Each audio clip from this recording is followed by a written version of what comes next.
Hello and welcome back. Can you believe it? I uploaded a video yesterday and I am back again today. And on theme of that, I wanted to talk about building good habits. It's something which is, I mean, there's a book about this kind of stuff called Atomic Habits. And admittedly, I've read like a few pages of it, probably about 10 years ago, maybe longer ago. And interestingly though, some of it still sticks with me. Like the idea of building lots of small habits is a very powerful way to change your life in many ways. I think building a routine or just deciding to do something differently and sticking to it, it just becomes a habit and it's effortless. Like, I've built bad habits, like for example, every time my alarm goes off in the morning, if I have to get up early, I will just go on my phone straight away and I'll be just like looking at YouTube shorts or checking Instagram or checking my emails or whatever. Whereas if I wanted to switch that up and build a good habit, I'd probably just get straight out of bed. And I know people do that, but probably is the minority these days. It's a pretty standard habit to go on your phone, but that's an example of a less good habit. But the idea of me doing this video again today is trying to build this into my habits a little bit. Like the idea of just posting something simple more regularly will be a good thing. And the more I do it, the more easy it will be. Like it'll just become a part of my routine and schedule. And the more I do it, the better I'll get at it. So there's a whole positive to it there. But yeah, the idea is if I make this a habit, it'll just be easy. And if it's easy, then yeah, I can just keep doing it and I'll keep improving, I'll keep getting better and all good. But yeah, I think I've sort of learnt this from a couple of my other projects I've been doing. So I've been juggling and playing darts every day for the last 30 days. I started, I think it was the 13th of January, maybe the 14th. I don't know, one of those, but today's day 30. And it's been easy, honestly, because I only committed to doing 5 minutes of juggling a day. And I've been playing a little bit more darts than that, but I've been doing a minimum of 5 minutes of darts a day because that's what I'm recording. So I set up my tripod with my GoPro and my phone and I just record myself for 5 minutes and that's it. Get myself mic'd up, and obviously that's only one part of it, but that daily aspect, having that as like a little habit in my schedule, it's just been pretty straightforward. Like I finish work, from work from home, I'll either do it straight away after work or I'll have my dinner and then do it, or if it's an office day, I'll come home, have my food and then do it afterwards. And yeah, it takes like 20 minutes out my day, it's not too bad. And then obviously there's going to be more work on top of that, but I've already started on that and just making sure I'm doing a little bit each day on each of these projects. They're all just taking along and I'm actually quite impressed with my progress purely by just committing to doing a little bit on each of these things every day. And this is another of them. This is another of those projects, just producing some pretty simple content and uploading it. Yeah, forgot to start off by saying here it is, a bit of Call of Duty again, Black Ops 6. This is from the same session as my last video, just a game or two later. Nothing too special. A couple of nice kills in there. I think I get the final kill cam as well, which is a positive, a nice little plus. So I won't give any spoilers as to what happens. Nothing too exciting, but yeah, it's actually, in fact, yeah, I'll leave it at that. But it's a bit more COD gameplay, which is, I know, very low effort, but it's kind of what this is. It doesn't have to be the highest effort ever. I've just sat down at my desk at like 20 to 10, so I just want to blitz through it, record this, chop up the audio, and upload it. And as expected, yesterday's video, 0 views. Oh yeah. In fact, it's funny, when I was having my tea tonight, my dinner, depending on your region, one of the two, my video got recommended to me because I was on I log into my main channel for my general recommendations because I feel like I've fine-tuned my algorithm more on that account. But lo and behold, my video gets recommended to me, so it does get chucked out to people if they've shown interest in the past, like I have in my own videos. It was at the top of my home feed. So there it was, the video titled The Freedom of Having No Viewers, and it said no views 19 hours ago.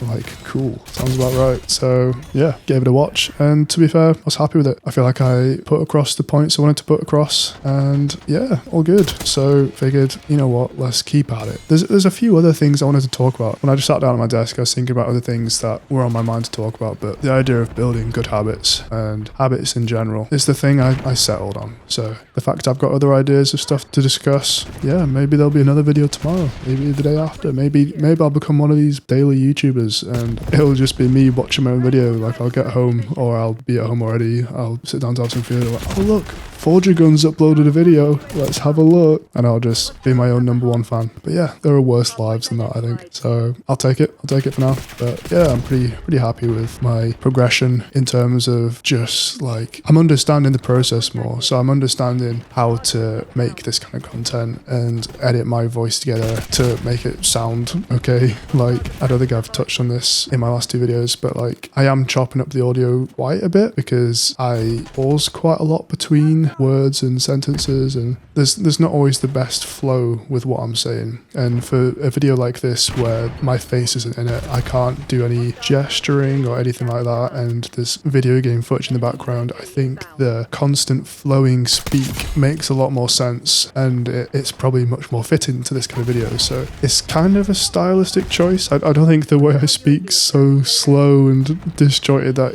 it wouldn't make sense in like a normal video or like a podcast kind of setup, but for this kind of video I think it makes sense for me to chop it together, so that's what I've been doing. And to be fair, I feel like I've been speaking pretty flowy so far here, so there may be less editing than usual, which would be nice. But yeah, not gonna hold myself to that, so I'm gonna have to record a little bit over the allotted time, which I know I need to record to, just so there's room for a bit of chopping.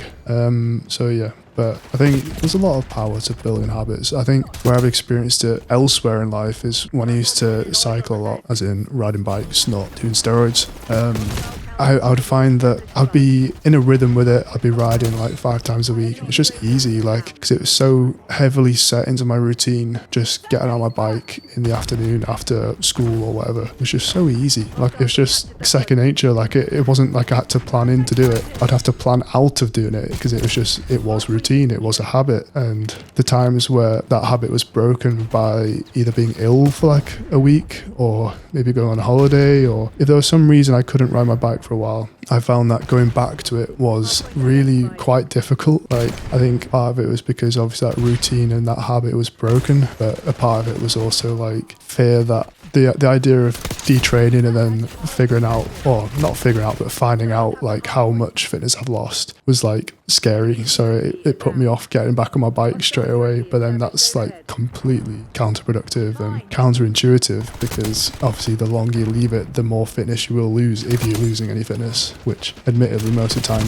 I wasn't, because I was only taking like a week off. But even then, coming back onto the bike, you do feel a bit off. Like, you need a bit of training load to perform at your best. Like, freshness only helps to an extent. I always found that I did my best efforts and stuff off like a hard block of training. So if I'd been training a lot for like a few weeks, that's when I'd start doing big power PBs. Even like if I was feeling tired and like generally fatigued, like my chronic training load may have been high, but I was riding quick, riding fast, riding strong. But yeah, those days are behind me, sadly.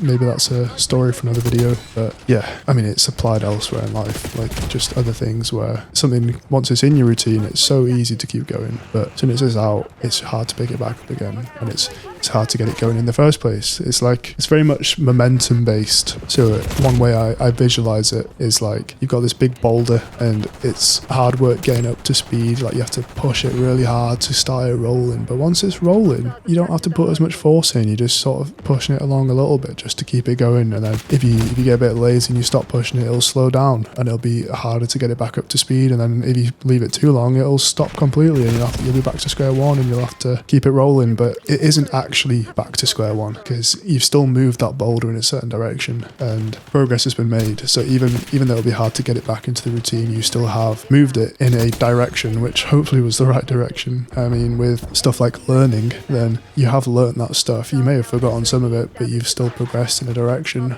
It may just take you a bit of time to pick it back up again and get it back into your routine. But yeah, I feel like this can be applied to most things. If there's something you want to do, just commit to doing like a little bit every day or every other day, and just make it frequent, make it regular, and it becomes easy. It becomes so easy. Like, me sitting here doing this now is, even though it's only like day 2, well, kind of week 2, because I did a video last week as well, it still feels easy. And that's partly because I'm working on other similar or like related projects every day. It's easy to have a bit of time to do this because I've fit that into my schedule now. Like, instead of watching YouTube for 2 hours in the evening, I'm trying to create stuff for 2 hours, or however many hours I do it for. I mean, this will be less than that just because I'm tired and I'm up early tomorrow, so I'll be wrapping this up soon and chopping it together. I mean, I'm getting towards the 12-minute mark. Oh no, sorry, 14-minute mark. I was in clock brain there for some reason, if that makes sense. That doesn't make sense at all, but what I'm trying to explain, I feel like I've not done it in a very well put together way, is that I'm trying to use habits to my advantage, to just become consistent with stuff and just commit into like a little personal schedule. And a few of these projects are very heavily themed behind the frequency. So the juggling and darts are obviously every day. I've also got another project which is to do with my fitness and my running. So I mentioned this in the video last week, but I'm running once a month this year